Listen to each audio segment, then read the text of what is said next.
شروع اللہ کا نام لے کر جو بڑا مہربان نہایت رحم والا ہے۔ فجر کی قسم اور 10 راتوں کی اور جفت اور طاق کی اور رات کی جب رخصت ہونے لگے، اور بے شک یہ چیزیں عقل مندوں کے نزدیک قسم کھانے کے لائق ہیں، اس بات پر کہ کافروں کو ضرور عذاب ہوگا۔ کیا تم نے نہیں دیکھا کہ تمہارے پروردگار نے قوم عاد کے ساتھ کیا کیا، جو ارم کہلاتے تھے، دراز قد مانند ستونوں کے، کہ تمام ملک میں ایسے پیدا نہیں ہوئے تھے؟ اور سمود کے ساتھ کیا کیا، جو وادی قرا میں چٹانیں تراشتے تھے؟ اور فرعون کے ساتھ کیا کیا، جو خیمے اور میخیں رکھتا تھا؟ یہ لوگ ملکوں میں سرکش ہو رہے تھے، بس ان میں بہت سی خرابیاں کرتے تھے، تو تمہارے پروردگار نے ان پر عذاب کا کوڑا برسا دیا۔ بے شک تمہارا پروردگار طاق میں ہے۔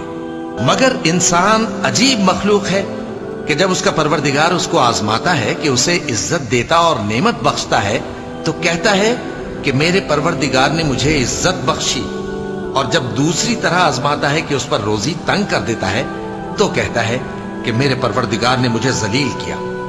یوں نہیں، بلکہ تم لوگ یتیم کی خاطر نہیں کرتے اور نہ مسکین کو کھانا کھلانے کی ترغیب دیتے ہو، اور میراث کے مال کو سمیٹ کر کھا جاتے ہو، اور مال کو بہت ہی عزیز رکھتے ہو۔ یوں نہیں، جب زمین کوٹ کوٹ کر برابر کر دی جائے گی اور تمہارا پروردگار جلوہ فرما ہوگا اور فرشتے قطار در قطار آ جائیں گے اور دوزخ اس دن سامنے لائی جائے گی، تو انسان اس دن سوچے گا، مگر اب سوچنے سے اسے فائدہ کہاں مل سکے گا؟